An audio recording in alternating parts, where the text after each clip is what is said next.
الحمد لله والصلاة والسلام على رسول الله وعلى آله وصحبه ومن والاه أما بعد. السلام عليكم ورحمة الله وبركاته. نشكر الله سبحانه وتعالى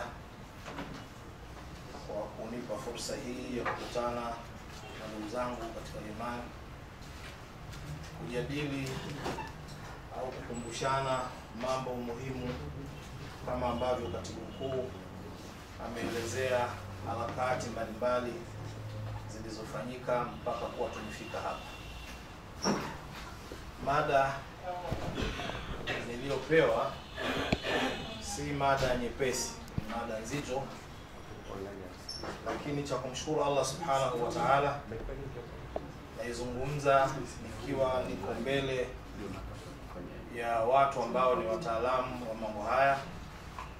Kwa hiyo sina wasiwasi kwamba nitaondoka hapa nikiwa nimewapotosha watu, sababu ikiwa nimekosea basi wapo watu wa kuniambia kwamba hapo umekwenda sivyo na nitarekebishwa.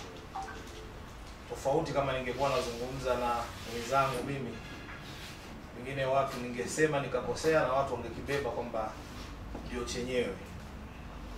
Kwa hiyo insha Allah tajitahidi kadri Allah atakavyoniwezesha kuyazungumza yale ambayo nimeyakusanya katika maneno ya wanaochuoni katika mada hii.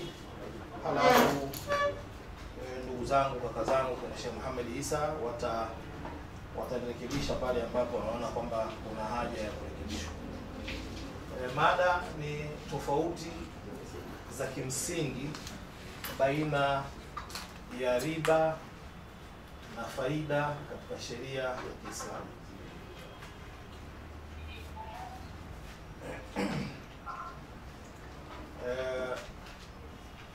Sitokuwa na mukaddima mrefu, naomba niingie moja kwa moja kwa nukta hizi nne kama utangulizi wa mada hii, na naomba mnisamehe kidogo nilikosa muda wa kutafsiri, lakini hii nayo vile vile ni changamoto tunaitoa kwamba Waislamu watakiwa wajue lugha ya Kiarabu na vyuo vya kufundisha lugha ya Kiarabu vipi. Sasa naam, na hii pia changamoto mashaka ndio tujue AI. Sababu hii ungetumia AI kwa Kiingereza. Sasa nataka watu wamsikilize. Sahihi. Kiarabu muhimu Sheikh Muhammad. Nukta ya kwanza, hizi ni nukta ambazo zinatuonyesha umuhimu wa kutofautisha baina au umuhimu wa kupambanua, wa kuweza kupambanua baina ya faida na riba. Nukta ya kwanza ni kwamba kufahamu tofauti iliyopo baina ya riba na faida kimsingi ni katika miamala ya Kiislamu iliyokuwa sahihi, kwa sababu faida na riba zote zinamaanisha ziada katika mali au kuongezeka mali. Anayepata faida mali yake imeongezeka, na anayepata riba pia mali yake imeongezeka. Kwa hiyo Sheikh hapa kagusia kwamba kuna watu wanachanganya kati ya maswali yanakuwa mengi, nini tofauti sasa ya riba na faida, kwa sababu wanaangalia kwa msingi huo hapo zote ni ziada zimekuja kwenye mali. Kwa nini hii iwe halali, hii iwe haramu? Lakini kimsingi katika sheria ya Kiislamu hivyo vitu viwili vinatofautiana kwa tofauti kubwa sana. Lakini pia katika vitu vinavyotuonyesha umuhimu wa kuweza kupambanua baina ya riba na faida ni hiyo hali ya kuchanganya kati ya faida na riba, kitu ambacho kinawapelekea baadhi ya Waislamu kutumbukia katika miamala ya haramu wakiona kwamba mbona hakuna tofauti yoyote. Kwa hiyo haya maelezo tutakayoyatoa yanakusudia kuweka au kutofautisha au kutoa hizo tofauti baina ya riba na faida. Tuingie sasa moja kwa moja kwenye mada. Nimesema sitakuwa na mikadima mirefu. taarifu ya faida, maelezo, maana ya faida kwa mujibu wa sheria ya Kiislamu. Sisi katika sheria ya Kiislamu, kwa sababu lugha ya kitaalamu kwenye sheria ya Kiislamu lugha ya Kiarabu, kwanza kabisa tunaanza kuliangalia neno linalokusudiwa kutafsiriwa kwenye lugha ya Kiarabu lina maana gani, halafu tunakuja kuliangalia kwenye sheria limetumika kwa maana gani. Na mara nyingi maana ya kilugha inakuwa na mahusiano makubwa na maana ya kisheria, kwa sababu siku zote wanasheria wanachukua neno kwenye lugha ya Kiarabu ambalo tayari linawapa uwezo wa kulitumia katika ile maana wanayoikusudia huko. Kwa hiyo lazima kuwe kuna mahusiano. Riba katika faida katika lugha ya Kiarabu ambayo inaitwa al-ribhu, ina maana ya ziada, ina maana ya namaa, ina maana ya faida. Ina maana ya ziada kwa maana kuongezeka kitu, namaa kustawi kitu, faida kupata faida ya kitu. Maana zote tatu hizi zinapatikana kwenye neno ar-ribhu la lugha ya Kiarabu, ambalo hilo ndilo sisi tunalolitafsiri faida. Lakini ukiangalia kwenye lugha ya Kiarabu kuna neno faida pia lipo, lakini neno faida limekuja ndani ya maana ya neno lipo, kwa sababu hii faida inaweza ikawa faida ya kitu chochote kile. Mtu anaweza kupata faida kwa kuwa amezaliwa mtoto, mke wake kajifungua, kapata faida ya kupata mtoto. Lakini tukisema ribhu tunakusudia faida kwenye biashara, na ndio maana neno faida nalo linaingia kwenye ribhu, kwa sababu pia nao inaweza ikapatikana mtu akapata faida kwenye biashara yake. Neno hili la ribhu katika sheria sasa, istilahi ya kisheria, lina maana ya ziada iliyoruhusiwa kisheria katika thamani ya mali au katika bidhaa anatija na amalia tijaria, au katika bidhaa ambayo imetokana na kazi za kibiashara alizozifanya mtu, au istithmaria, au kazi za uwekezaji mubaha zilizokuwa halali, mukabil juhudi au amali au tahammul mas'uliyya wa mukhatara. Hiki kipengele hiki ni muhimu sana. Hapo mbele tutakapokuja kuzungumzia riba tutaona umuhimu wa kipengele hiki. Na siku zote wanawachuoni wa Kiislamu wanapotoa taarifa au maana ya neno, wanasema sharti ya hiyo maana ili ikubalike inatakiwa iwe ni jamia mania, yani iwe inakusanya kila kinachokusudiwa kwenye hilo neno na iwe inazuia kuingia kisichokusudiwa katika hilo neno. Sasa tunapozungumzia faida katika sheria ya Kiislamu, ukiangalia haya maneno yanakusanya kila faida ambayo ni ya halali atakayoipata mtu katika harakati zake za kibiashara na uwekezaji. Lakini hapo hapo kuna kipengele hiki ambacho kinaitwa kaidi, ni kifungo hiki kinaifunga hiyo ili visije vikaingia vitu vingine. Hiyo juhudi ya kibiashara na uwekezaji ambayo imekuletea faida, lakini pia kumeambatana na juhudi iliyofanyika, kumeambatana na kazi au kubeba masulia au hatari. Masulia ni majukumu, kubeba jukumu au kubeba hatari fulani fulani. Hapa kabla sijaendelea mbele, kuna aya maarufu sana ambayo tunaisoma sana tunapozungumzia masuala ya riba na faida. Mayahudi katika ule upinzani wao na ukaidi wao walijaribu kupingana na sheria ya Allah Subhanahu wa Ta'ala, wakieleza kwamba biashara ni sawa sawa na riba. Dhalika bi annahum qalu innamal bay'u mithlu riba. Anasema kwamba yani biashara ni sawa sawa tu na riba, ni mfano wa riba, hakuna tofauti. Lakini ukiangalia vizuri aya, Si kweli kwamba Mayahudi hawajui kwamba kuna tofauti kati ya biashara na riba, kwa sababu biashara ina vitu hivi hapa: ina juhudi, ina kazi, ina kubeba masuhulia na hatari. Lakini riba haina vitu hivi, na wao wanajua. Kwa nini waseme kwamba hii inafanana na ile? Mtu amechukua milioni 10 mathalan, amekwenda Bagamoyo huko kwa Wazalamu ndani kwenda kuchukua maembe, si kwenda kuchukua nini, ili aweze kuleta Dar es Salaam huko aje auze.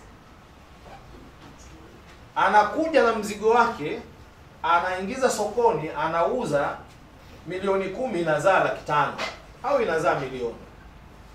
Halafu kuna mtu katoa milioni 10, kampa mtu, yeye karudi zake nyumbani kwenda kulala, nayo sharti akirudisha hiyo milioni 10 alete na milioni 1 ziada.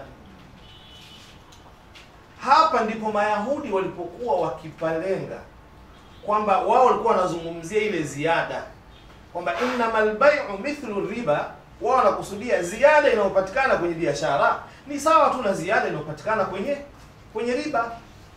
Na ndio maana kuna watu wanahangaika kwamba unakwenda benki isiyokuwa ya Kiislamu, unaenda kuomba mkopo kununua nyumba, unapewa milioni 200, utarudisha milioni 250. Unakwenda kwa Sheikh Muro KCB au Amana, unapewa unataka murabaha wa kununua nyumba, unanunuliwa nyumba inanunuliwa kwa milioni 200, unauziwa kwa milioni 250.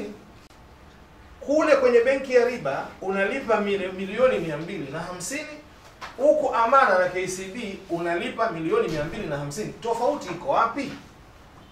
Ndio hilo lilosema hawa Mayahudi, innamal bai'u mithlu riba, biashara sawa sawa tu na riba. Lakini wao walikuwa wanakusudia ile ziada. Allah subhanahu wa ta'ala akawaambia, wa ahalla Allahu al-bay'a wa harrama riba. Allah yeye amehalalisha biashara na ameharamisha riba. Nyinyi mmesema hizo ziada ziko sawa sawa, na Allah kwenye aya wala hakuwakanusha kwamba mlichosema ni uongo.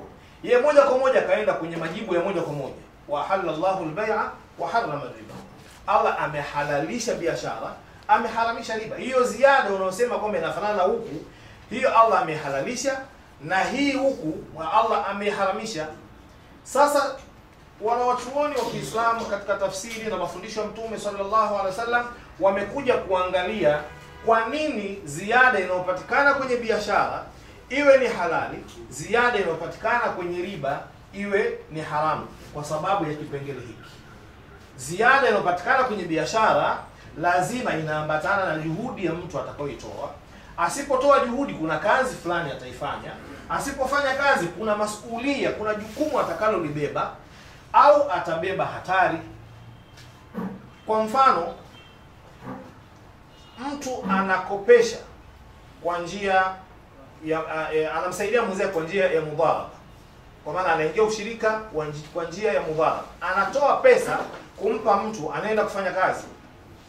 Yeye amelala nyumbani, lakini analetewa nini? Analetewa faida itakayopatikana kwenye ile biashara. Huyu katoa pesa, kamkopesha mtu, amelala nyumbani, na yeye analetewa ziada ya ile pesa aliyoitoa. Tofauti iko wapi? Tofauti ni kwamba aliyeingia kwenye mudharaba, yeye hajafanya juhudi, kama ni sawa sana yule aliyekopesha mkopo wa riba, wala hakuna kazi aliyoifanya kama yule ambaye amekopesha, lakini yeye kabeba jukumu na hatari. Kwa sababu gani?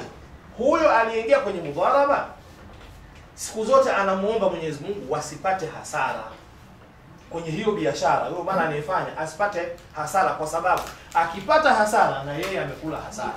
Kwa yeye amebeba ile hatari ya biashara inayofanyika. Huyu ni tofauti na mtu aliyekopesha. Mtu aliyekopesha, wewe utajua mwenyewe, zikaenda zikiungua, zikaenda ukiibiwa, unaweza ukakopeshwa hapa, unazunguka hivi, vijana wakakupiga nini, wakachukua hela, na wewe bado utalipa, na ile ziada utalipa vile vile. Kwa hiyo hapa kuna tofauti kubwa sana kati ya watu wawili hawa. Sasa hapa nafanyaje?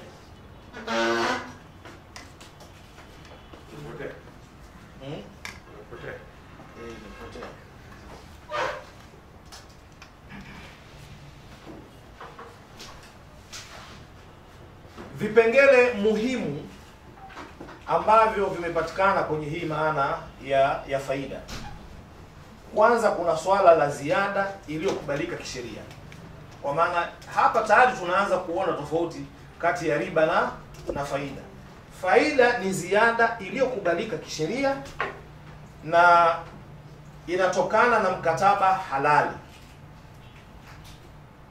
Sasa hapo wewe mwenyewe jipe tu kinyume chake utaona.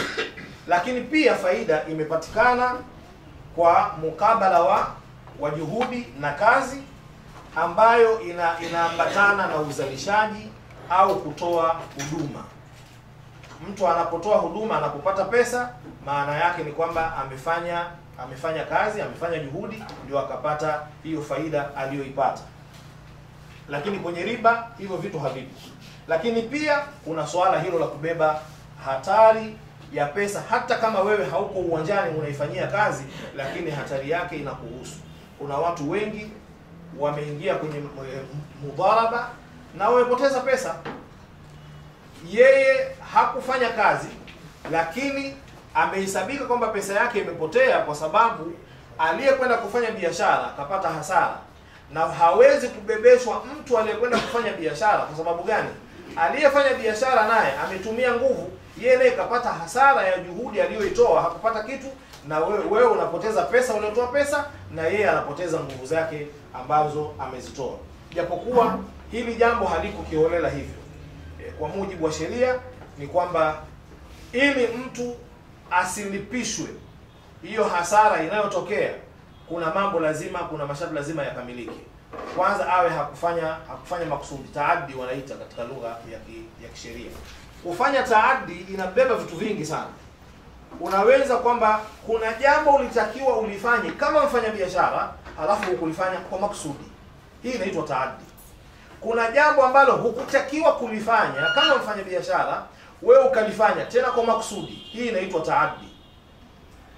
Au ukakeuka masharti mliowekeana kati yako wewe na mwenzako aliyekupa pesa. Vikipatikana hivi, wewe unaambiwa kwamba wewe umefanya taaddi au umefanya taksir, kwa hiyo wewe utalipishwa. Kwa hiyo isieleweke kwamba unapopewa pesa za mudharaba, basi aliyetoa pesa basi atakumbana na hasara tu ikitokea bila vigezo. Hapana, vigezo na masharti yanazingatiwa katika hilo.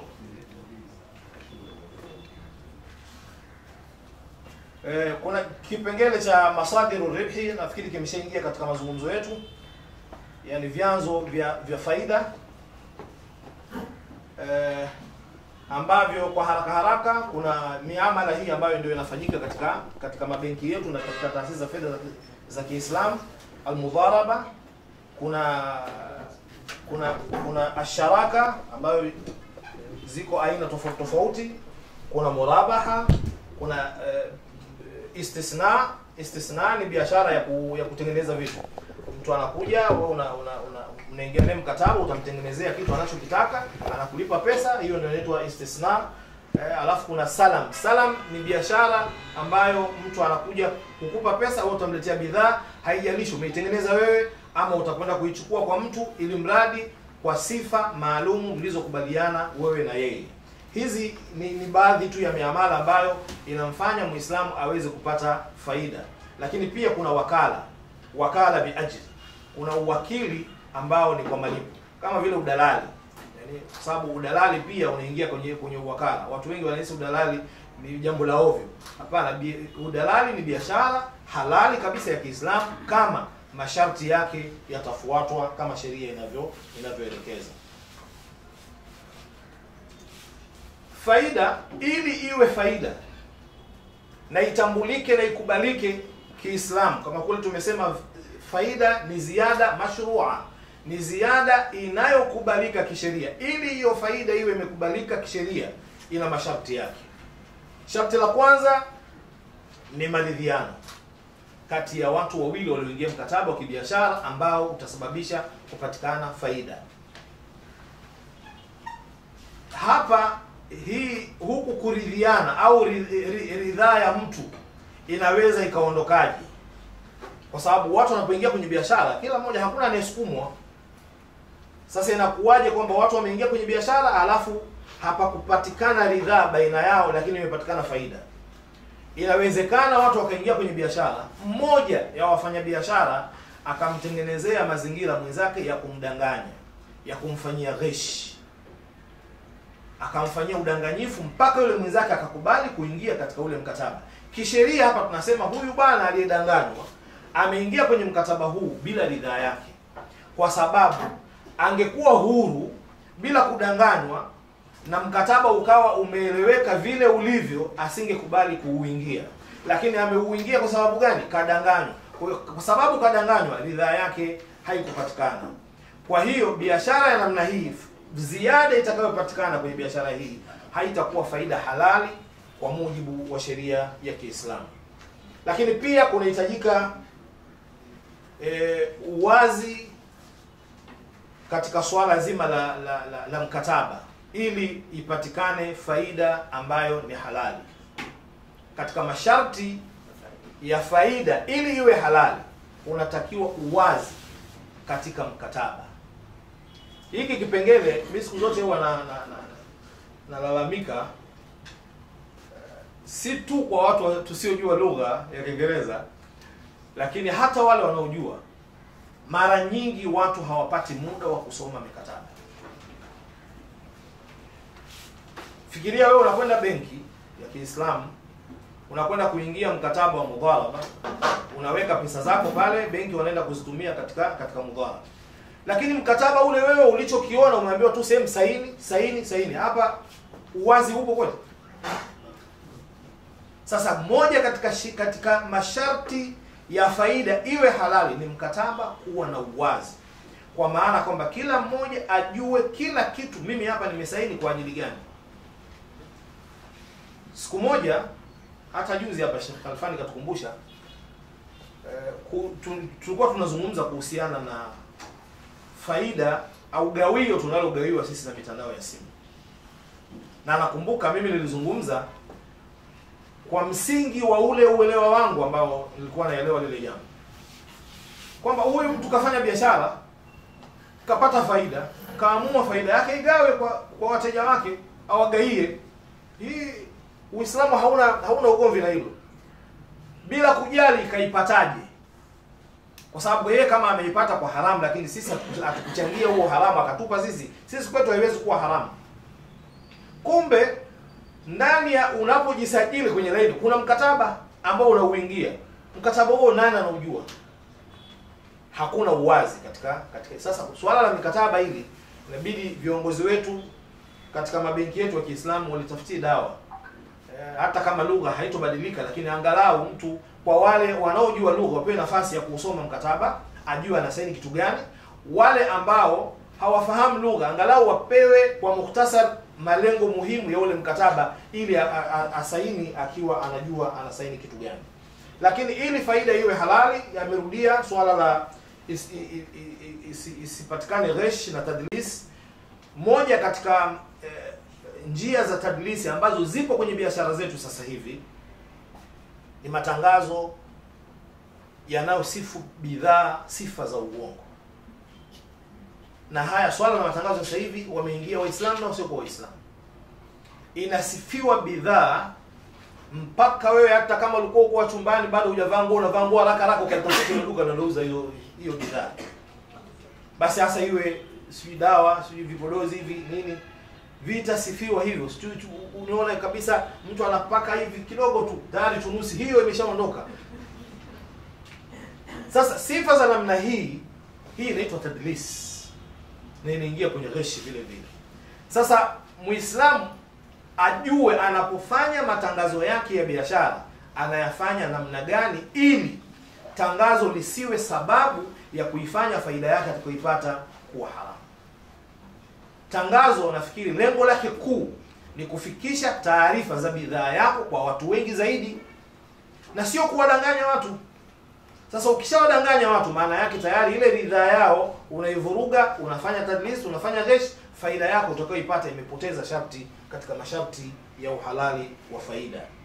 Lakini pia kuna swala la ihtikar ambalo ni swala la wafanyabiashara wakubwa ambao wana tabia ya kutoa bidhaa sokoni yani ukishaona bidhaa ni muhimu sana kwenye jamii, alafu inakaribia kuisha, wameshafanya utafiti wao, wanaamua kuingia sokoni na kuinunua yote, wanaitoa wanaiweka kwenye maghala yao mpaka wanahakika kwamba sasa haipo tena, alafu wanaitoa kwa bei wanayotaka wao. Watapata faida, lakini faida hii haiwezi kuwa halali kwa sababu imepoteza sharti katika masharti ya faida kuwa halali. Lakini pia kuna swala la uadilifu na insafu, na hii inaweza ikaingia sana katika masuala ya mudharaba. Unapoingia na mwenzako mudharaba, hebu kuwa mwadilifu hasa katika ugawanaji. Tunajua mudharaba tunagawana faida kwa asilimia.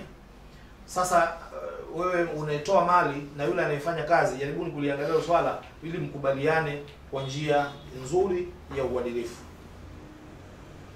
Lakini mwisho vipengele vingine tutakuwa tunavisoma tu katika nini hiyo. Mwisho ni kwamba pamoja na haya yote tuliyozungumza, kuna kitu kinaitwa al-akhlaq, tabia za wafanyabiashara wa Kiislamu.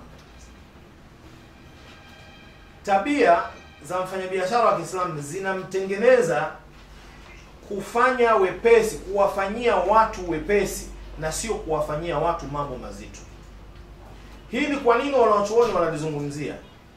Hili wanalizungumzia kwa sababu kwa mujibu wa sheria ya Kiislamu faida haina mpaka.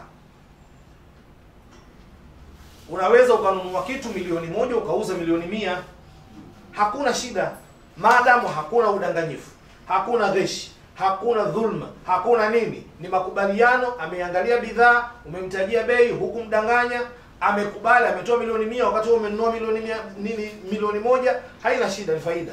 Lakini akhlaq za Muislamu katika biashara zinamzuia kufanya hivi. Kwa ajili gani? Ili kuwafanyia wenzake au kuifanyia jamii mambo mepesi. Kama kitu kumbe mtu unaweza ukapata faida 50,000 au 500,000, kwa nini uweke milioni 2? Na hii tunaona sisi tunaambiwa katika biashara ambazo zina faida kubwa, ni biashara za dawa, kwamba mtu anasema kwamba faida ya dawa ni mara 3 ya bei yake. Sasa wewe kama Muislamu, kwa nini ufanye sawa? Ukipata hivi ni halali, hakuna atakayekwambia kwamba umekula haramu, ili mradi tu masharti haya yamekamilika. Lakini akhlaq za Muislamu katika biashara zinatakiwa zimdhibiti ili aweze kufanya mambo yawe mepesi kwa watu.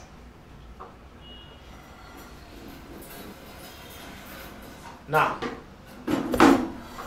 hapa tumemaliza kipengele cha faida.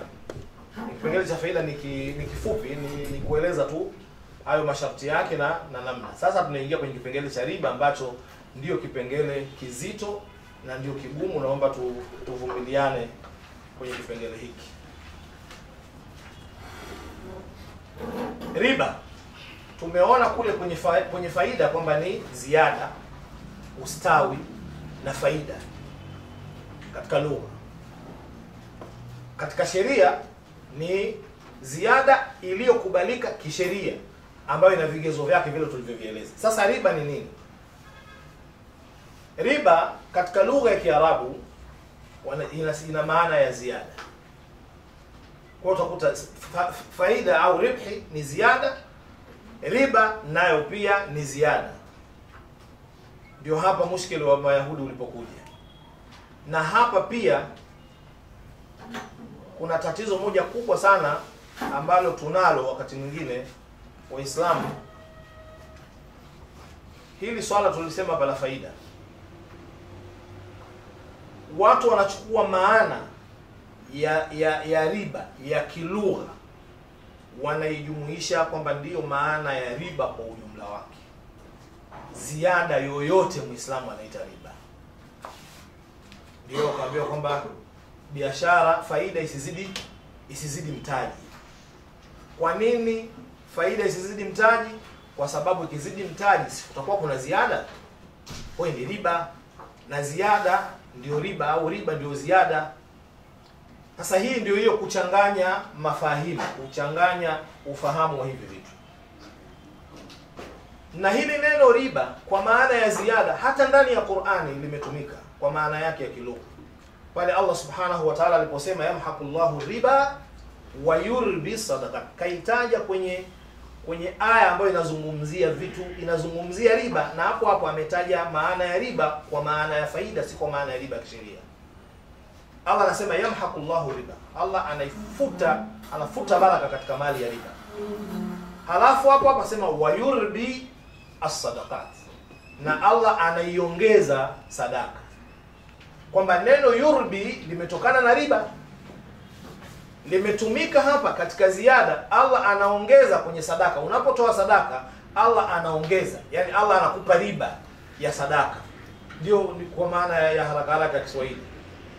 Lakini huku Allah anafuta baraka kwenye mali inayotokana na riba, lakini yeye anakupa riba kwa maana ya ziada katika sadaka zako unazotoa. Kwa hiyo neno riba linatafsirika kwa maana ya ziada katika lugha ya Kiarabu, lakini kwenye sheria je, umeshirikana? Kwenye sheria riba ni ziada iliyowekewa sharti au iliyosababishwa na kuchelewesha. Ziada iliyowekewa sharti ama iliyosababishwa na kuchelewesha katika kubadilishana mali maalum.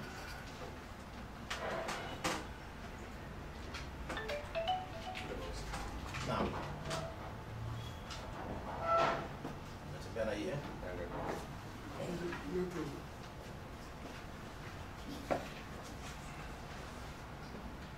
riba katika sheria. Kuna kosa pale nilirekebisha, lakini naona hii bado imekuja vile vile. Az-ziyada al-mashruta au bisabab at-ta'khir fi mubadalat amwal makhsusa, ni ziada iliyowekewa sharti au iliyosababishwa na kuchelewesha katika kubadilishana mali maalum. Riba inaingia katika mali maalum, ni ziada inayopatikana kwa sababu hizo mbili. Sababu ya kwanza, ziada ambayo imewekewa sharti, lakini hata faida unawekeana sharti, lakini katika mali maalum ndipo inapokuja kutofautika riba na faida. Kwa sababu katika murabaha unanunua kitu, unamuuzia mwenzako, unamwambia bwana, hii kitu nimenunua $1,000,000, wewe nitakupa kwa $1,000,000 hiyo na faida 50,000. Mnakubaliana, tayari ni sharti kwamba huyo bwana alipe na hiyo faida ya 50,000. Lakini hii sio riba, hii ni biashara. Sasa riba inakuwa wapi? Riba inakuwa katika mali maalum ambazo insha Allah tutazitaja huko mbele tunapokwenda. Ndio.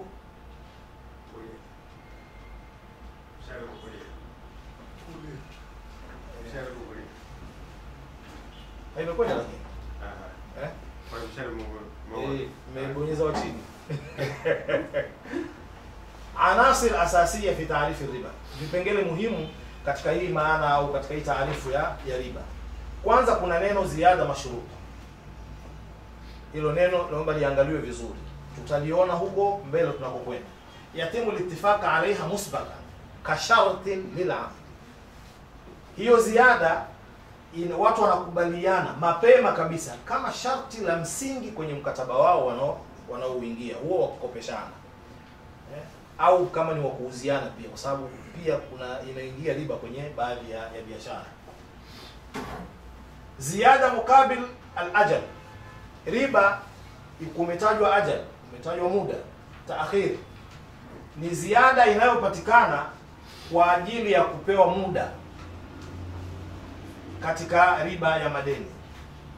Aziada bisababi taakhir ad-dafi, hii ni ziada kwa sababu ya kuchelewa kulipa. Unawekewa ziada kwa sababu ya kuchelewa kulipa. Na hii ndio wanaita kwamba riba al-jahiliya katika Uislamu. Riba hii ndio wasema ndio riba mbaya kuliko riba nyingine yoyote. Riba ya wanasema wanamsemo wanasheria wanasema ni riba ambayo imejikita kwenye msemo amdhirni zidni umdhiru au zidni amdhiru, niongezee nikupe muda. Kwamba mtu unadaiwa, imefika wakati wa kulipa deni, cha kulipa huna, Unaambia bwana, mambo bado hayajakaa vizuri, niongeze muda. Anamwambia sawa, na wewe nikuongeze muda, na wewe utaongeza kitu kidogo katika hicho ambacho utalipa. Hii ndio inaitwa mukabil al-ajal katika riba ya madeni, ambayo inasababishwa ni ziada inasababishwa na kuchelewesha kulipa. Aina za riba.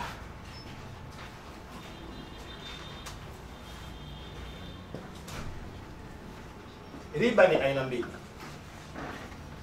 Arriba naw'an. Riba ni aina mbili. Shekhe, muda wa nini ukifika ni mbili. Kabla hujafika kuuliza. Inshallah. Na nitafurahi kama nitamaliza kabla ya moja.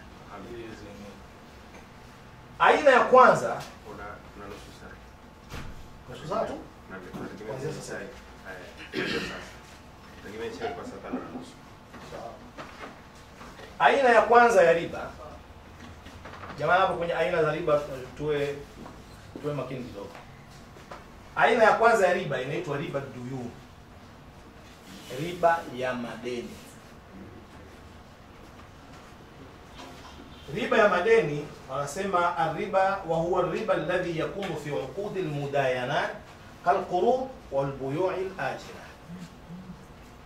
Riba ya madeni ni ile riba inayopatikana katika mikataba ya kudaiana, ambayo ni mikopo na biashara za muda mrefu. Biashara ambazo mtu analipa kidogo kidogo, au hatolipa kidogo kidogo, lakini atakuja amewekewa muda maalum wa kuja kulipa. So bai'u taksiti nayo pia inaingia katika buyu'il ajila. Hii ni aina ya kwanza ya riba ya madeni.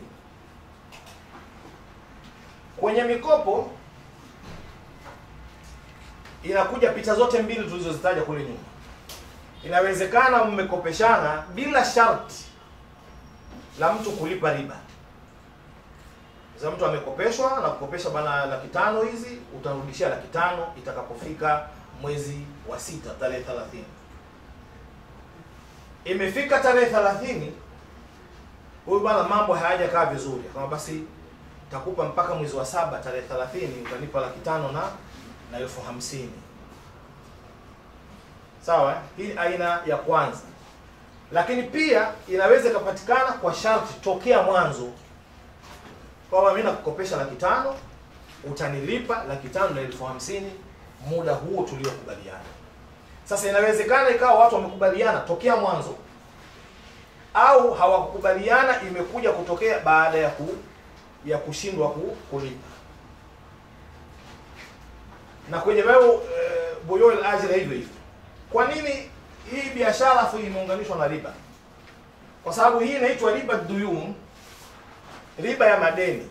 Madeni yanasababishwa ima na mkopo ama na biashara za muda mrefu. Kwa sababu deni linazaliwa na kukopa au kununua. Kwa sababu wewe utakapokuwa umenunua bidhaa lakini hujalipa pesa, utalipa mwezi wa 6. Maana yake wewe una deni. Lakini deni hili linasababishwa na biashara. Wewe hukukopa, wewe umenunua. Japokuwa Kiswahili huwa tunasema nimeenda kukopa. Hata mtu anapokwenda dukani anamwambia muuza duka, nikopeshe unga kilo 2, watoto wangu sio kalala na njaa leo. Anapewa unga kilo 2, anaambiwa unga kilo 2 kiasi thamani yake shilingi fulani. Basi inshallah bwana tazileta Jumatatu. Alafu anarudi nyumbani anasema nimekopa unga. Hii haitu kukopa unga. Wewe umenunua unga, lakini umenunua bai'ul ajil, biashara ya muda mrefu. Kwa sababu kama umekopa unga, maana yake lazima urudishe unga. Ndio maana kukopa. Kukopa ni kuchukua mali kwa mtu alafu ukarudisha badala yake. Badala ya ile ukichukua pesa unarudisha pesa. Sasa tunakosea tu, tunasema kwamba nimekopa. Lakini ingawa kwamba hapa hakuna kukopa, lakini hii pia biashara inazaa deni kama ambavyo mkopo unazaa deni. Ndio maana hii ikaitwa riba duyun, riba ya madeni.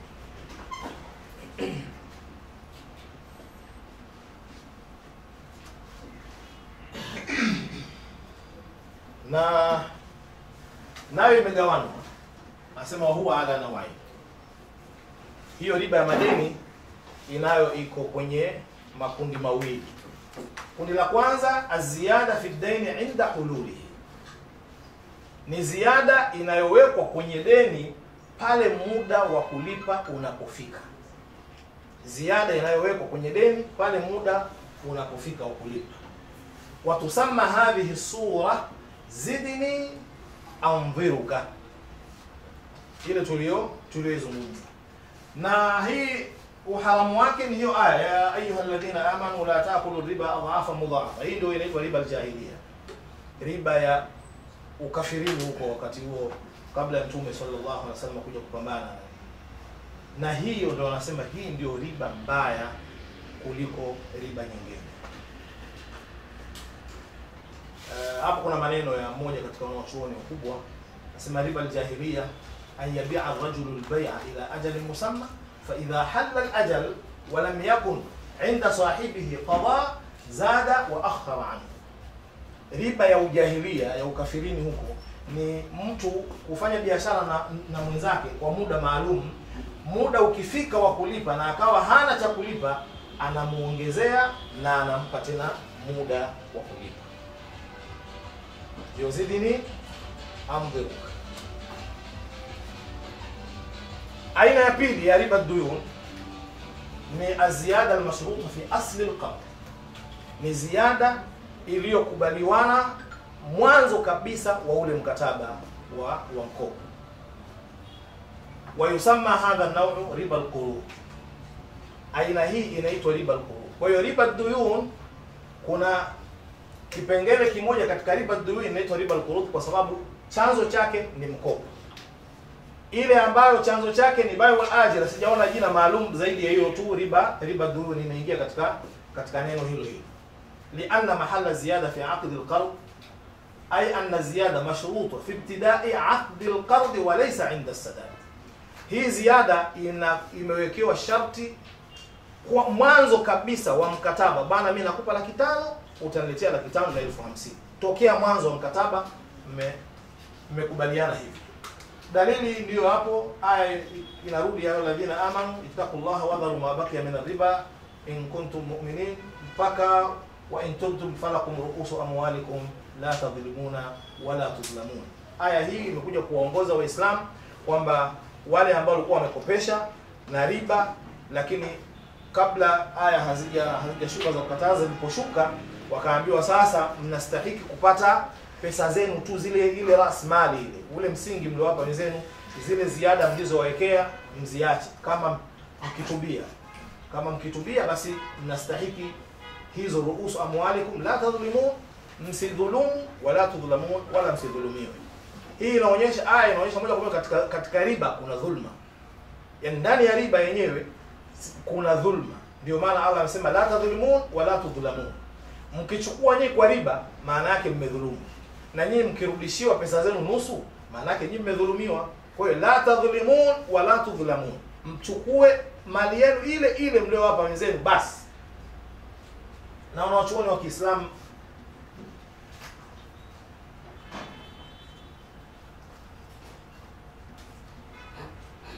naam, hapo ni maelezo ya hiyo aya. Lakini wanachuoni wa Kiislamu wamekubaliana wote juu ya uharamu wa manufaa yoyote yatakayopatikana kwa makubaliano kati ya mkopeshaji na mkopeshwaji kwa ajili ya manufaa ya mkopeshaji.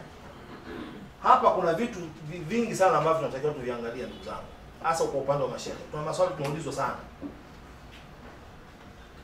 Ziada ambayo ndio inakuwa riba ya haramu ni ile ziada ambayo inakuja kwa maslahi ya mkopeshaji. Kama itakuja ziada lakini ikawa kwa maslahi ya mkopeshwaji, haiwezi kuwa riba. Sasa tuna vikoba sisi. Vikoba, ili swali mimi natamani liingie kwenye utafiti wa mashaikh. Watu wanakopeshana. Wanapokopeshana wanaambiana kwamba bana, ili hizi pesa zetu zisipungue, ziendelee, kila atakayekopa alete na ziada kiasi fulani. Hii ziada itakuwa ni ya kwetu sote. Tukifika mwisho siku ya kuvunja kikoba, ile ziada yetu tunagawana. Hii ziada inayoletwa ni riba ama sio riba? Kwa sababu mkopeshaji hapa kwenye kikoba ni nani? Mkopeshwaji ni nani? Kwa sababu zile pesa watu wanaweza kukopeshana. Sijasema ni halali jamani. Hapa najenga tu hoja ili mashehe waweze kuifanyia kazi ni jambo. Mimi mwenyewe kwa kusema kweli, ili nikiulizwa huwa mimi sina jibu. Sana sana tunaegemea kwenye kipengele kingine ambacho nitakitaja.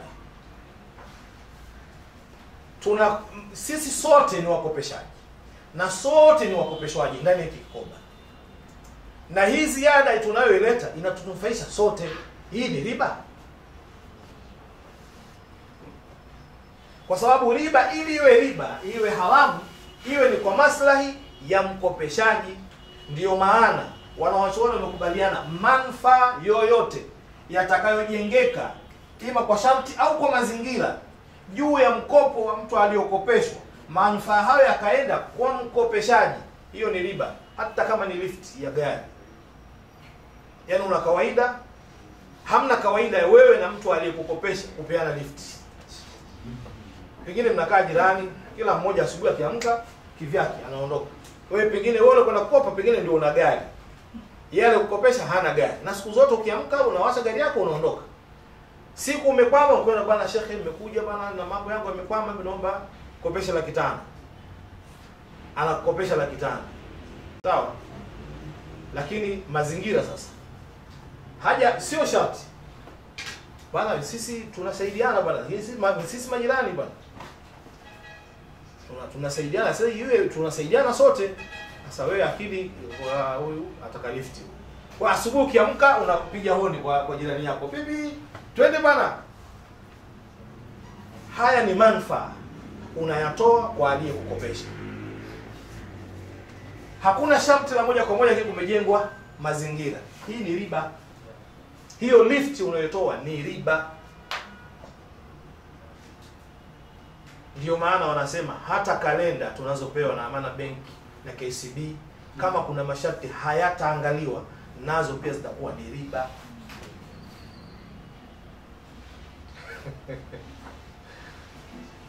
Kuna vigezo vya kisheria vipo, zitatolewa na zinakuwa sio riba.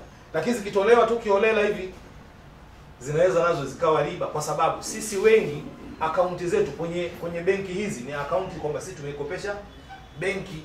Kama sisi tunaikopesha benki, sisi hatupaswi kupata manufaa yoyote kutoka kwenye benki. Ukipewa kalamu imeandikwa Amana Benki, KCB, sijui CRDB, sijui Albaraka, na wewe akaunti yako iko katika hali hiyo, na hizo kalamu hawapewi isipokuwa watu wenye akaunti, hiyo itakuwa ni riba. Kama ni kalamu zinagaiwa watu wote, kalenda zinagaiwa watu wote, diary zinagaiwa kila anayekuja benki, hapo hakuna shida, hamna riba. Lakini hizi kwa ajili ya wateja wetu, hiyo ni riba, ikiwa akaunti zetu zitakuwa ni hizi za mkopo. Za karo na zinaitwa karani Kuna ile jina jingine la ile lugha ile kule. Ni tunaita savings hizi. Zilikuwa saving account. Lakini kisheria hizo ndio zimefanywa tasnifu kwamba ni mkopo, ni karadhi, hizo sisi tunaikopesha benki. Na ndio maana benki wanapata mamlaka ya kuzitumia pesa zetu bila wao kupata dhambi kama hawatazitumia vibaya. Kwa sababu sisi tumewakopesha. Kwa sababu kuna watu wakwambia, kwa nini sasa sisi tusipate faida wakati benki wanatumia hela zetu? Si umewakopesha? Sasa wewe umekopesha, wewe hupati faida. Wewe kama unataka faida, tafuta njia nyingine. Kaa na benki uje, jamani mimi nitapataje faida? Ndio sasa uonyeshwe namna ya kupata faida. Hiyo tumemaliza aina ya kwanza ya riba ambayo ni riba duyun, riba ya madeni. Kwenye hii riba ya madeni hakuna yale masala ya riba al-fadli wala riba al-nasia, hatujaingia huko. Japokuwa ukiangalia kimaelezo unaweza ukaikuta riba al-nasia inaingia, kwa sababu kuna swala la muda, lakini wanawachuoni hawakuzoea kuiita kuigawanya riba duyun katika riba al-fadli na riba al-nasia. Mara nyingi ukisoma riba al-fadli na riba al-nasia iko kwenye kipengele hiki cha riba al-buyu, riba ya biashara. Hii ndio aina ya pili ya riba, riba al-buyu, riba ya biashara. Riba ya biashara inakuwaje? Asema wayakunu riba wa huwa riba alladhi yakunu mahalluhu uqudul muawadat wal mubadalat at-tijariyya, kwamba riba hii inapatikana kwenye mikataba ya kibiashara. Kwa lugha fupi tu ya Kiswahili, ya maneno yote ya Kiarabu tu nini, muawadat na mubadalat at-tijariyya ni biashara.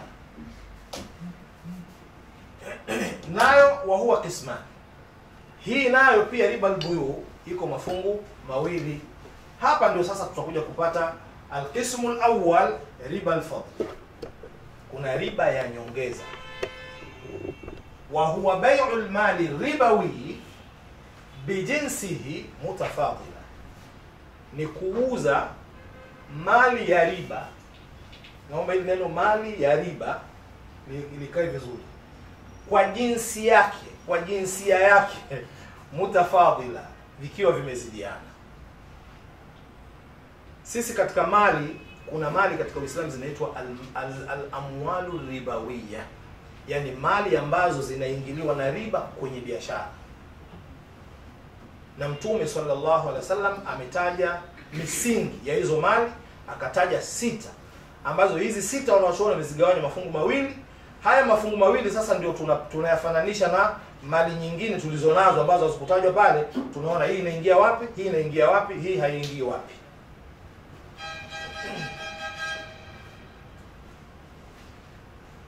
Kwenye hii hadithi ambayo ndio dalili ya uharamu wa riba al-buyu, kwa kipengele chake cha kwanza cha riba al-fadli, ni hapo Mtume sallallahu alaihi wasallam aliposema katika hadithi ya Ubada bin Samit, Mtume sallallahu alaihi wasallam anasema adh-dhahabu bil-dhahabi wal-fiddatu bil-fidda wat-tamru bit-tamri wal-burru bil-burri wal-milhu bil-milhi wash-sha'iru bish-sha'ir mithlan bimithli sawa'an bisawa'in yadan biyad.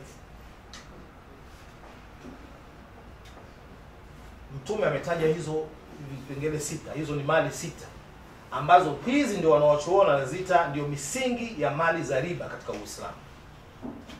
Dhahabu, tumeyasema dhahabu kwa dhahabu, yani mkiuziana dhahabu kwa dhahabu mnabadilishana, kwa sababu biashara ni mubadalatu mali bimali biniyati tamalluk.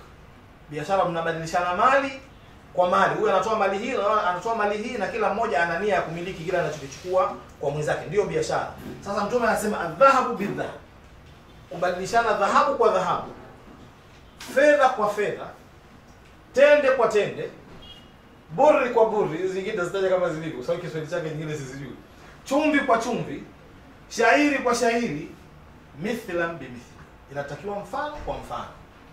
Ukitoa gramu 10 za dhahabu, kama unabadilishana dhahabu kwa dhahabu, na wewe upewe gramu 10 za dhahabu. Haijalishi dhahabu hii ina sifa gani wala dhahabu hii ya wapi, maadamu ni dhahabu inatakiwa 10 kwa 10, 5 kwa 5, mithlan bimithli, mfano kwa mfano.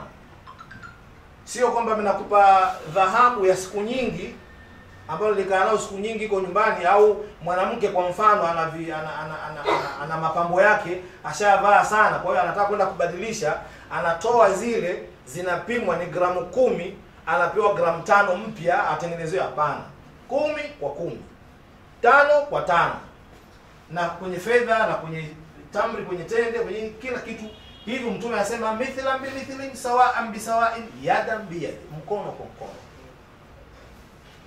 Biashara ya vitu hivi na vitakavyokutanishwa navyo vinahitaji mfano kwa mfano, mkono kwa mkono.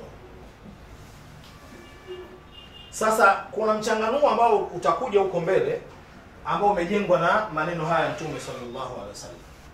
Mtume anasema fa idha ikhtalafat hadhihi al-asnaf, hizi aina zikitofautiana, fabi'u kaifa shi'tum, uzeni mtakavyo. Idha kana yadan biyad, ikiwa ni mkono kwa mkono. Hizi zikitofautiana, basi mnaweza kuuza, inaweza kuzidiana. Unauza dhahabu kwa fedha, haina shida. Huwezi kuambiwa gramu 10 za fedha, gramu 10 za dhahabu, hapana. Hapa mtauziana mnavyopenda. Unauza tende kwa shairi, mtauziana mnavyopenda. Hakuna swala la kwamba lazima zifanane. Unauza chumvi kwa buri, hivyo hivyo mtauza mnavyopenda. Lakini idha kana yadan biyadi, ikiwa ni mkono kwa mkono. Hivi vitu haviruhusiwi kubadilishana kwa muda.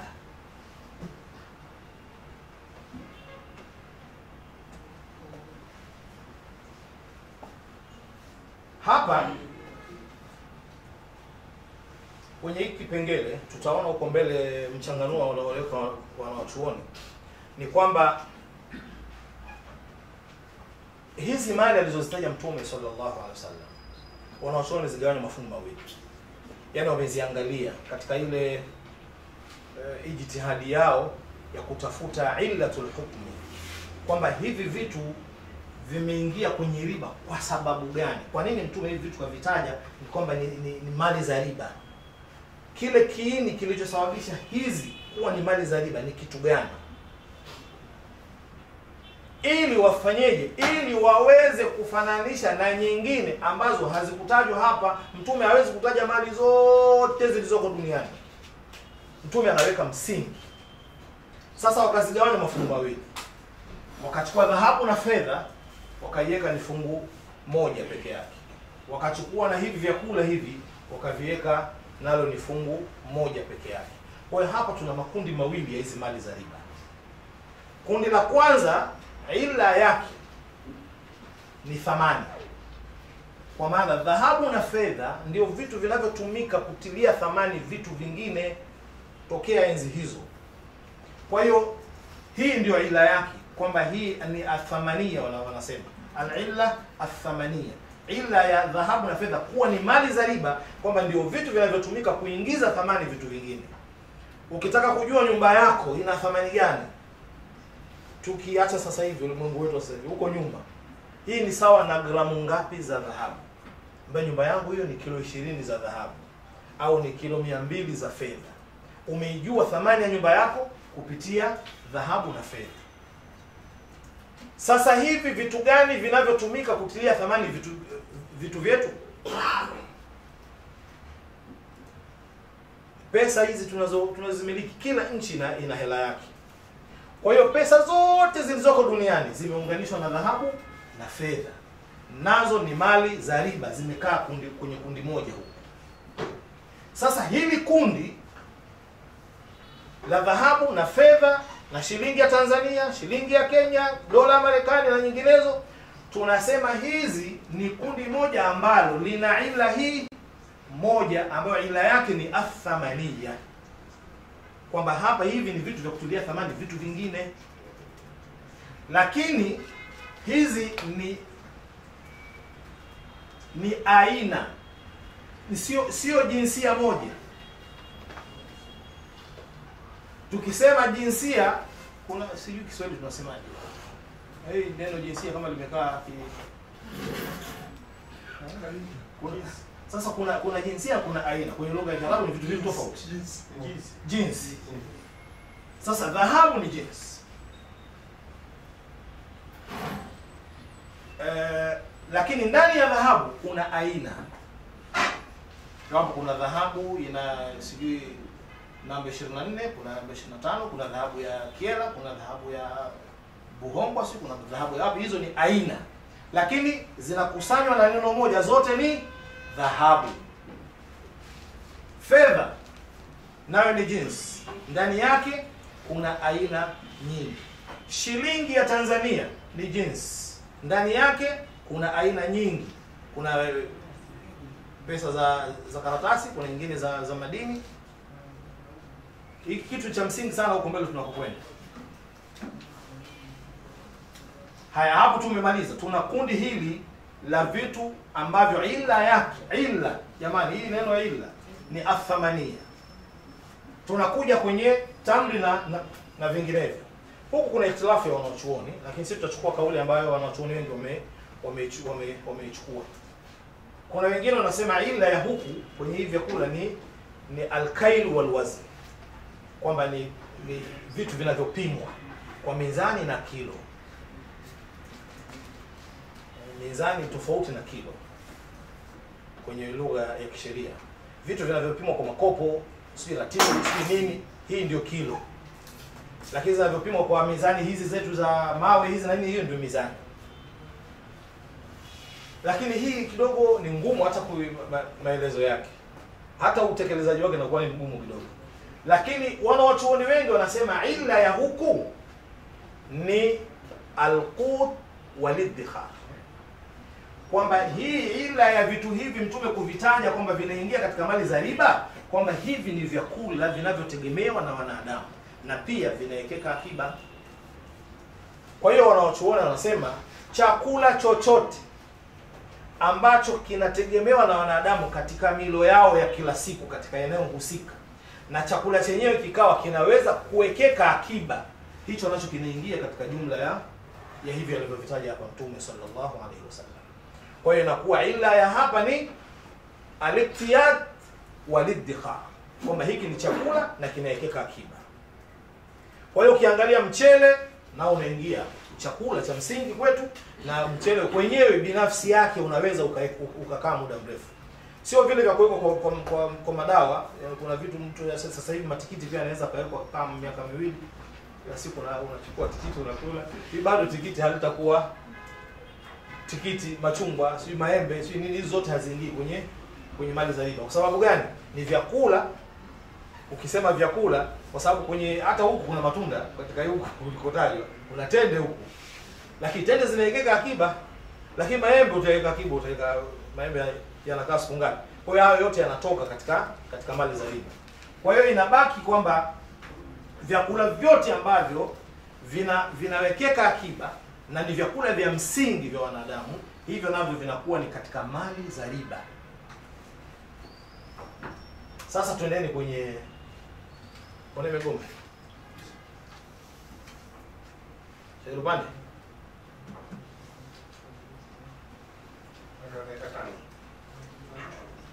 Imegoma hii, haiendi.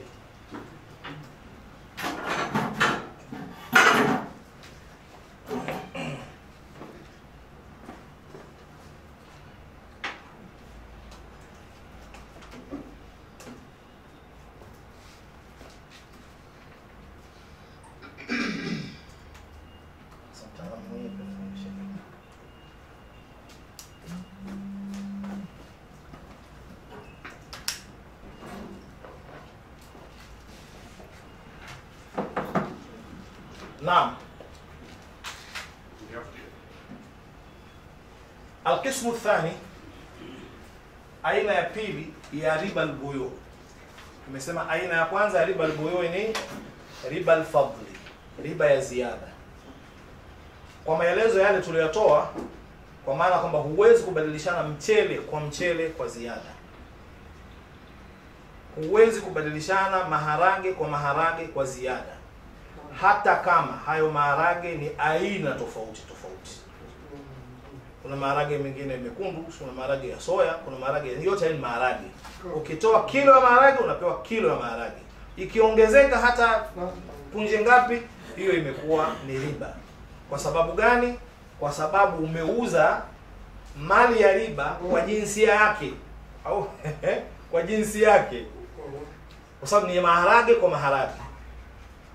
Lakini sasa unapouza maharage kwa mchele, hapa hizi jinsi tofauti. Hapa tuna maharage, hapa tuna mchele. Hapa tunauza tunavyotaka. Unaweza ukatoa kilo 2 za maharage, ukapewa kilo 5 za mchele. lakini sharti ile Mtume alilosema idha kana yadan biyad, ikiwa mkono kwa mkono. Na kwenye kipengele hicho cha Mtume aliposema mkono kwa mkono, ndipo inapokuja hii kifungu cha pili cha riba nasia, riba ya kuchelewesha, ambayo ni aina ya pili. Wa huwa riba alladhi yakunu sababuhu nasia, ni ile riba ambayo inakuwa sababu yake ni kuchelewesha. An-nasia ay ta'khir, ana tafsiri taarifu. Huwa bai'u al-mali ribawi bimali ribawi yattafiqu ma'ahu fi al-illa ma'a adami at-taqabud fi al-hal, ni kuuza mali ya riba kwa mali ya riba ambazo zinakubaliana katika ila moja. Tunarudi kwenye yale maneno tuliyosema pale juu, bila kukabidhiana pale pale. Tumesema kwamba vyakula hivi ila yake ni kuwa ni chakula na kinawekeka akiba. Sasa tuna mali ya riba mchele, tuna mali ya riba maharage. Hizi ni jinsi tofauti, lakini zinakutanishwa na ila moja ambazo ni al-iktiyat wal-iddikhar, kwamba ni chakula na kinawekeka akiba. Hizi tukiuziana tunatakiwa tukabidhiane hapo hapo, sio habari ya kesho wala baadaye. Ukitoa mchele kilo 4 hapa, upewe maharage hapo hapo. Bana, chukua haya maharage utaniletea basi mchele kilo 2 nyumbani. Na hapa ndipo inapokuja biashara ya pesa. Tumesema kwamba dhahabu na fedha na shilingi ya Tanzania na dola Marekani, zote hizi ziko kwenye kapu moja. Ni jinsi tofauti tofauti, lakini zote zinakusanywa na ila moja. Wanaochuona walivyosema ni kwamba pesa ya kila nchi ni jinsi inayojitegemea, haijalishi majina. Kwa mfano, sisi tuna shilingi, Kenya wana shilingi, Burundi wana shilingi kama sikosei, na Uganda. Burundi wana faranga, Uganda wana shilingi.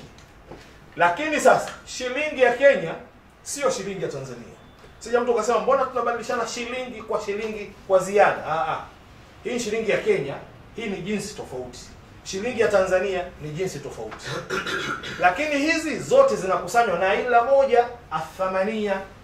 Unapofanya biashara ya shilingi ya Kenya kwa shilingi ya Tanzania, kuzidiana haina shida, kwa sababu ni jinsi tofauti. Kinachokataliwa kuzidiana ni jinsi moja. Unauza shilingi ya Tanzania kwa shilingi ya Tanzania.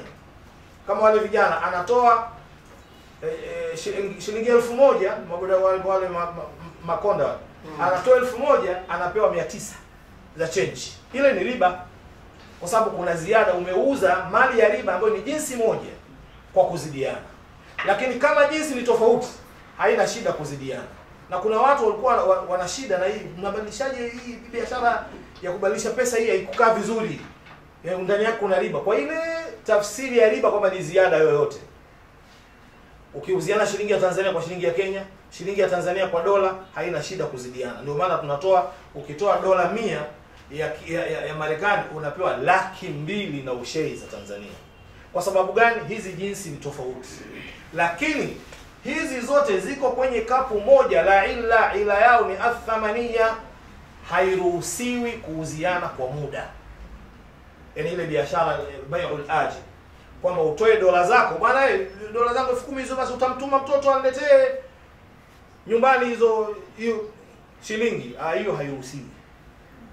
Muislamu kama una bureau, kuwa makini. Akitoa dola zake, mpe pesa zake pale pale. Vinginevyo kuwe na muamala mwingine, sio muamala wa kuuziana pesa. Kwa msingi huu wanasema wanachuoni, benki za Kiislamu haziruhusiwi kufanya biashara ya dhahabu kwa njia ya taksiti, kwamba uenda benki unauziwa dhahabu alafu unalipa kidogo kidogo. Haiwezekani, hairuhusiwi sheria. Hapa kwenye kukosekana kukabidhiana hapo hapo ndiyo kunaleta kitu kinaitwa riba nasia, riba ya kuchelewa au ya kuchelewesha. Mtume sallallahu alaihi wasallam amekataza mali hizi za riba kuuzwa kwa bai'ul ajil. Kina Sheikh Muhammad Isa bidi waje watuambie hapa ila ya hii ni nini hasa, kwa sababu kila nilivyojaribu kuangalia wanachuoni wengi wamebaki kwamba Mtume amekataza, na wao wanasema kwamba hii riba hii Mtume ameikataza, nahyi yake ni nahyil wasail, sio nahyil maqasid, kwamba hii inatupeleka kwenye riba duyun, kwamba unapobadilishana hivi vitu ambavyo vyote ni mali za riba, halafu hamkabidhiani hapo hapo na vina ila moja, hii itatupeleka kwenye riba yenyewe. Ndio sasa hii ikakatazwa.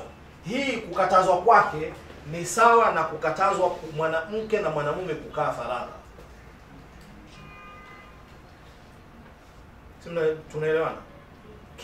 Kilicholengwa pale ni watu kuepushwa na zinaa. Zinaa ndio haramu. Sasa ikaharamishwa na vile vyote vinavyopelekea. Sasa hapa wanaosoma wanagawanya, kuna taharim al-maqasid na kuna taharim al-wasail. Kuna kuharamisha kile kitu chenyewe kiini kwamba hiki ndio haramu, halafu kuna kuharamishwa vitu kwa ajili ya kile, kwamba hivi vimeharamishwa kwa ajili ya vile, au wengine wanasema saddu adh-dharia.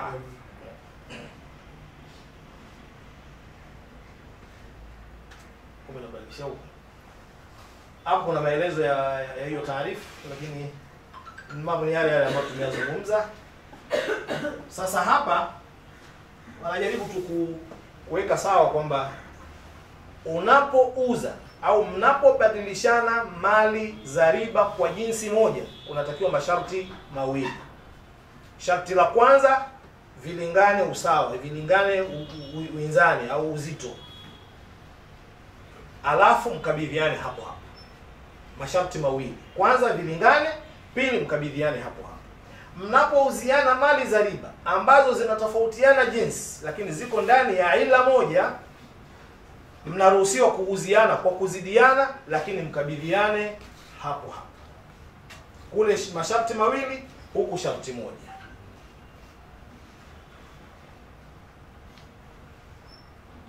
يا وهذه الأقسام الربوية الأموال الربوية قسمان: النقدان وهما الذهب والفضة، والعلة فيها الثمنية، فيلحق بهما ما شابه في هذه العلة كالأوراق النقدية المعاصرة.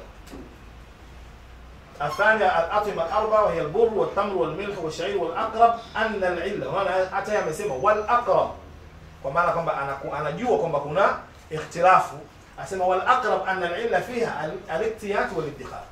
Kauli ambayo iko karibu sana na haki ni kwamba ila ya vitu hivi ni chakula na kuwekeka akiba. Fayulhaq bihadhihi al-asnaf, vitakutanishwa na aina hizi ma shabahaha fi hadhihi al-illa wa hiya al-at'ima allati ya'tamidu 'alayha ahlu al-balad in kanat qabilatan lil-iddikhar, vyakula ambavyo watu wanavitegemea ambavyo vinaweza kuwekeka akiba, kal arzi wadh-dhurra wal-ful wa nahwiha. Qaida riba al-buyu. Hapa kuna namba zimejinini. Anajaribu tu kutupa ule mtiririko wa riba al-buyu jinsi ilivyo na kuitambua kwa haraka. Kuna wamegawanya sehemu mbili. Kuna kipengele cha kwanza na cha pili, lakini kuna kipengele cha tatu na cha nne na cha tano, ambacho kipengele cha kwanza na cha pili takriban hukumu yake inafanana. Antakuna al-mubadalatu baina malaini ribawiyain min jinsi wahid كذهب بذهب أو ريالات بريالات، فيشترط لصحة العقد شرطين: التساوي بينهما في المقدار والتقابض قبل التفرق.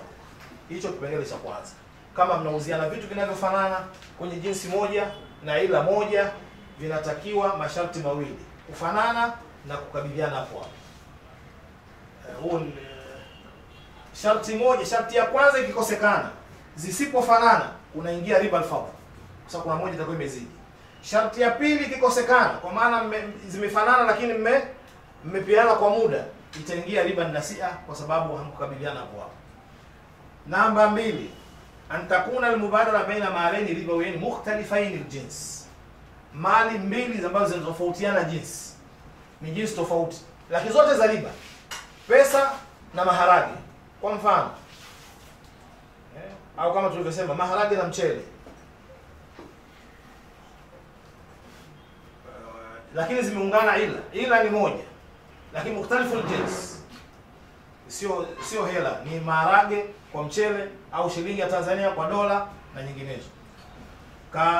Ka burin bitam, kama vile bur na tamri, au dhahab bi fidda au dhahab bi riyalat au riyalat bi dolat, fa yushtaratu li sihhati al-aqd shartun wahid.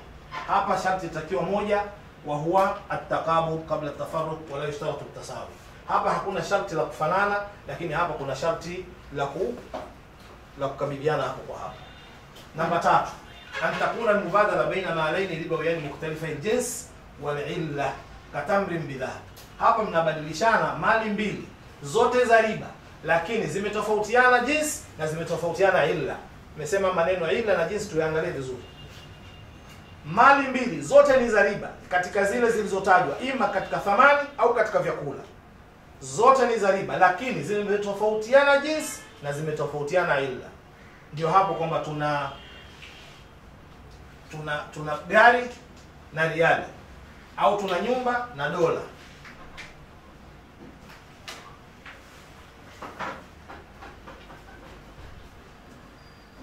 Hapana, hii itakuwa ina tatizo hii. Hii mifano hapa haiko sawa, sababu gari na nyumba si katika mali za riba, au mali za riba tulivyodai haziingii.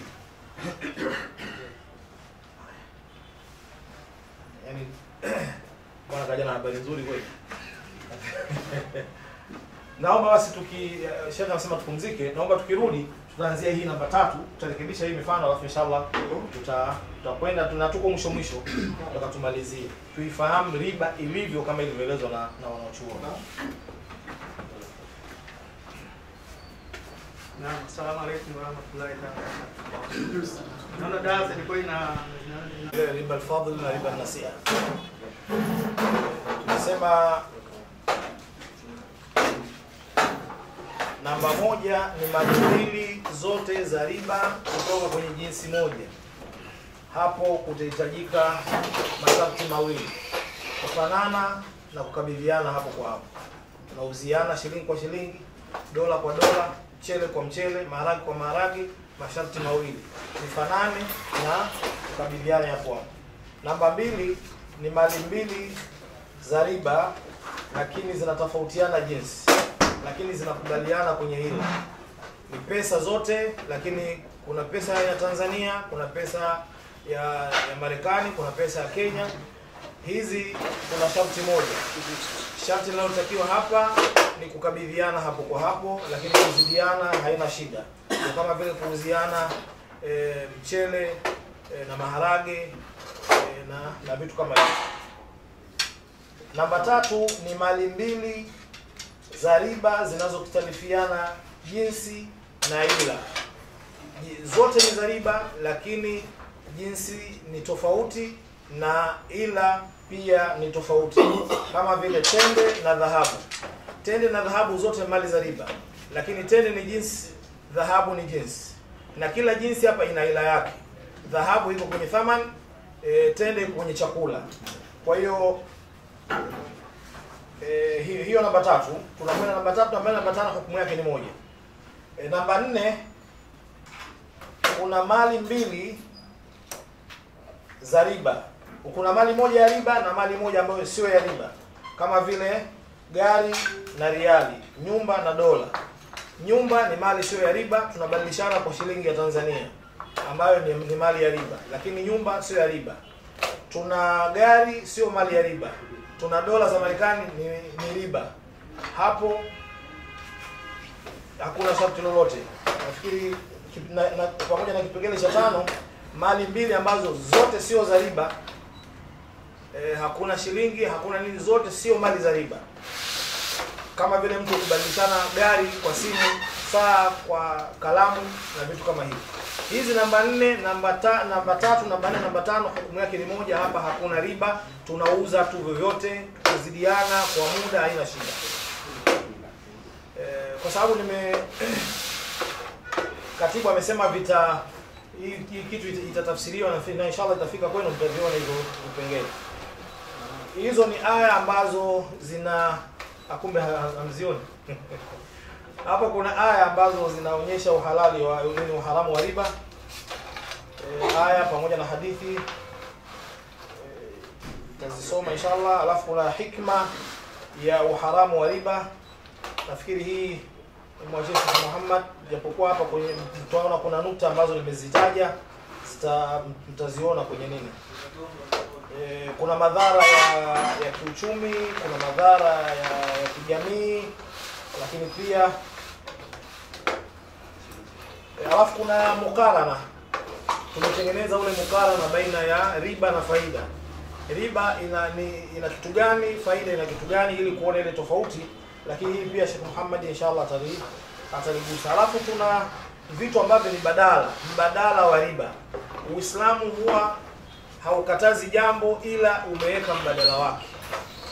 Na hivi tumeshataja kule nyuma, kuna mudharaba, kuna murabaha, ile mifumo au zile bidhaa za Kiislamu zote ambazo ndizo leo zinazozungumziwa kwenye mabenki yetu, kwenye makampuni yetu mengine yanayojihusisha na huduma za kifedha za Kiislamu, zote zinazungumzia mbadala wa riba, kwamba huku tunakimbia riba lakini kuna hiki. Na hii ndiyo kanuni ya Allah Subhanahu wa Ta'ala. Anapokataza waja wake jambo, huwa anawaekea mbadala wake. Tumekatazwa zinaa, tukaekewa kuoa. Tumekatazwa riba, tumewekewa biashara. Tumekatazwa kila tunachokatazwa, na huu ndio mfumo ambao Muislamu anatakiwa kuufuata katika maisha yake, katika jamii. Usiwe unaweka kazi yako kukataza tu. Sasa hawa watu wanawapa mbadala gani? Sasa kuna watu ambao tumejitengeneza si kazi yetu kuharamisha tu, lakini hatuonyeshi mbadala. Mmoja katika wanawachuoni anasema at-tashaddud yuhsinuhu kullu ahad. Tashaddud kwa maana ya kuwekea watu tu msimamo mkali anaiweza kila mtu. Sikusema tu haramu, hiki haramu. Lakini elimu, anasema elimu ni kutoa ruhusa, ni ruhusa anayoipata mwanachuoni ambayo inaendana na misingi ya kisheria. Kwamba jamani, hapa kwa mujibu wa sheria kuna ruhusa ya kufanya hiki. Hii ndio elimu, sio kuharamisha. Sasa kuharamisha kupo ni haki ya Allah Subhanahu wa Ta'ala, sio haki yetu. Na vile vile kuhalalisha ni haki ya Allah Subhanahu wa Ta'ala. Kuna watu wameona kwamba kuharamisha ni kama ndio kujikurubisha kwa Allah, wakati sio sahihi. Yoyote anayehalalisha au kuharamisha lazima awe na ushahidi, awe na dalili ya kisheria. Na uzito wa kuhalalisha ndio ule uzito wa kuharamisha. Wewe usione kuharamisha jambo kwaona kwamba ndio unajikurubisha kwa Allah, anayehalalisha kwamba yeye ndio anamkosea Allah. Hapana. Kama utaharamisha bila misingi, unajiweka mahala pabaya. Kama unahalalisha bila misingi, unajiweka mahala pabaya. Kwa hiyo ukihalalisha, jihakikishe kwamba umejiweka kwenye misingi ambayo inakubalika kisheria, na kama utaharamisha hivyo. Hapo utakuwa sasa unakwenda sawa. Lakini ukiwa unaharamisha tu kwa kuona ndio unajikurubisha kwa kuharamisha, hapana. Kwa hiyo badai hizi zitatajwa, ndio hizo tulizotaja, murabaha na nini na nyinginezo. Kumaliza, baadhi ya vitu muhimu ambavyo tumeviona katika andiko letu hilo ni kwamba faida na riba ni vitu viwili vinavyotofautiana katika sheria ya Kiislamu. Na faida inakubalika kisheria na ni halali kwa mujibu wa vigezo na vidhibiti vya kisheria vilivyowekwa. Na faida inachochea zile harakati za kiuchumi. Riba ni haramu, na uharamu wake ni wa moja kwa moja, hauna maelezo, kwa maana kwamba hakuna njia labda dharura. Kwa sababu kuna dharura peke yake ndio ambayo inaweza ikahalalisha kitu ambacho ni haramu moja kwa moja. Lakini sijui kuna haja fulani, haja haiwezi kuharamisha riba.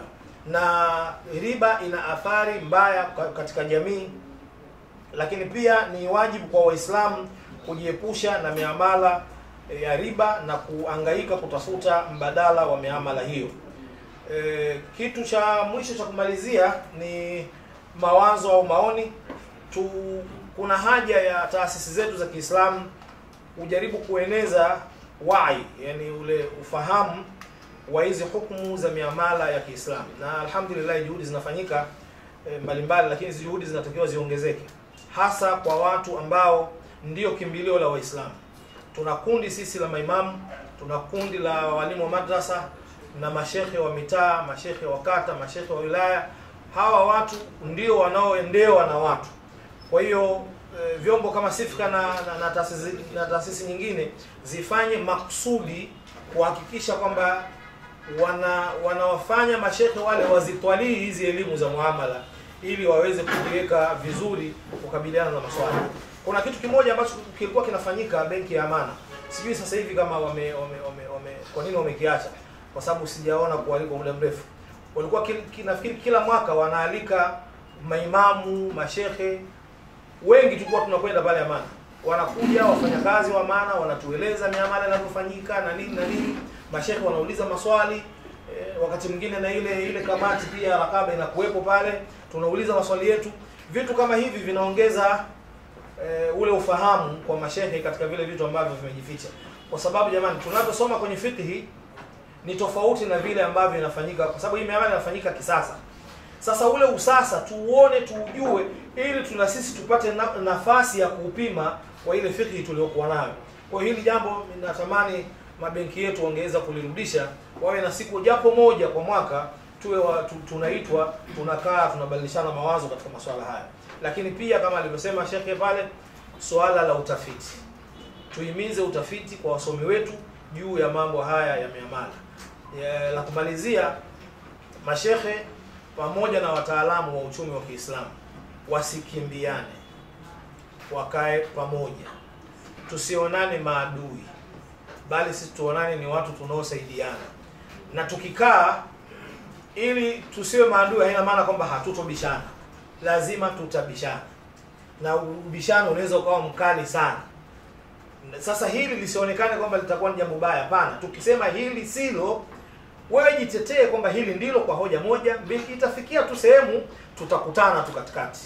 Lakini vikao vya mashehe na wataalamu hasa wanaoshughulika ndani ya taasisi zetu ni muhimu sana. Mimi naomba nimalizie hapa. Wabillahi tawfiq. Assalamu alaykum wa rahmatullahi wa barakatuh.